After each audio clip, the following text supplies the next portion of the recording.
మీరు ఆన్లైన్ లో కొట్టండి. గుంతకల్లు, విజయవాడ, గుంటూరు ఈ 3 జోన్లు సికింద్రాబాద్ లో ఉన్నాయి, జోన్ లో ఉన్నాయి ఈ డివిజన్లు. విశాఖపట్నంలో ఉన్నటువంటి వాల్తేరు డివిజన్ ఒరిస్సా జోన్ ఉంది. అసలు ఈ జోన్ నుంచి బయటికి తీసుకురాకుండానే విశాఖ కేంద్రంగా జోన్ ప్రకటించేసిన ఎట్టబడతారు? ఇంత అన్యాయంగా మాట్లాడచ్చా? కేంద్ర ప్రభుత్వం జియో యాక్ట్ ఇచ్చిందో నాకు ఇప్పటికీ అర్థం కావట్లా. ప్రధానమైన 4 జోన్ల నుంచి డివిజన్లు వేరు చేయకుండా మారుస్తారు. ఎక్కడ వచ్చి ఉంచోవాలి? ఇక్కడ ప్లేస్ ఇవ్వలేదు. ఆఫీస్ పెట్టాలంటే మన తిరుపతిలో ఐఐటి 4 ఏళ్ల వరకు చదవాడు ఇంజనీరింగ్ కాలేజీలో పెట్టారు సాయి గారు. ఆఫీసులు ఎంతమంది ఉంటారు? జోనల్ ఆఫీస్ చాలా పెద్దదండి, రైల్వే ఆషామాషి కుదరదు. ఈ కాలేజీ కాబట్టి క్లాసులు పెట్టేయచ్చు. నేను అనుకుంటుంది 500-600 మందితో పని ప్రారంభించవచ్చు. 500-600 మంది పెట్టలేరు కదా. 500-600 మందిని విశాఖపట్నంలో ఒక అకామిడేషన్ ఒక ప్రైవేట్ కార్యాలయం ఉంది, దొరకదా సార్? అట్లా కష్టం. రైల్వే బెటర్ అట్లా ప్రైవేట్ వాటిలో. ఇప్పుడు ఇప్పటివరకు నేను 12 జోన్లు స్టడీ చేశాను, అన్ని నిర్మించి మాత్రం ఎక్కడ పెట్టలేదు. ఉంటాయి. వైజాగ్ లో అట్లా బిల్డింగ్ లేదు. జోనల్ ఆఫీస్ లేవు కదా. వాళ్ళు జోనల్ ఆఫీస్ పెట్టదలుచుకుంటే అది పెద్ద ఇష్యూ కాదు.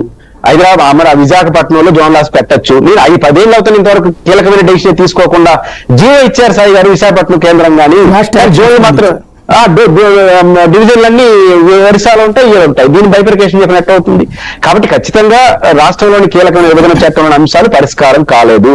కీలకమైన అంశాలు కేంద్రం కూడా అష్యూర్డ్ చేయాలి. అష్యూర్డ్ మీన్స్ డీటెయిల్స్ చెప్పమన్నట్లా మాది పోలవరం బాధ్యత అని చెప్తున్నారు. Right.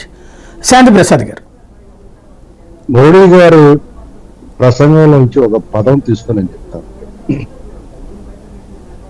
He noted on May 13th, you have to vote for the future of Andhra Pradesh. The English version చెప్తున్నారు.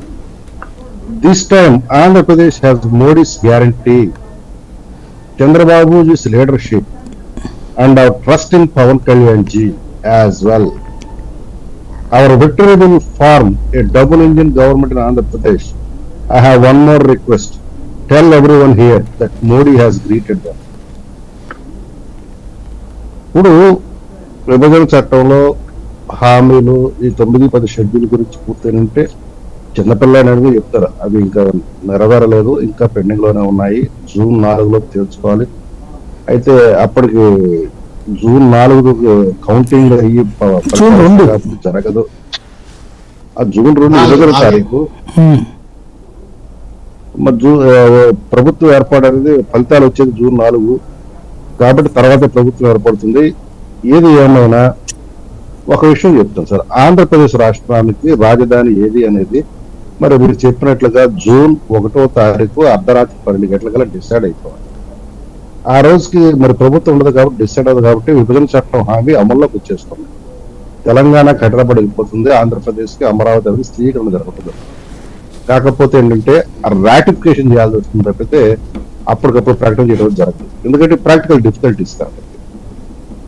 మనం నరేంద్ర మోడీ గారు ఆయన ట్విట్టర్ హ్యాండిల్ చూసాను, అంటే ఎక్స్ హ్యాండిల్ ఇప్పుడు అయింది, YSR Congress has entirely wasted it's 5 years term. ఆయన స్పష్టంగా ఆయన ట్విట్టర్ హ్యాండిల్ గత ట్విట్టర్ హ్యాండిల్ లో పెట్టాడు.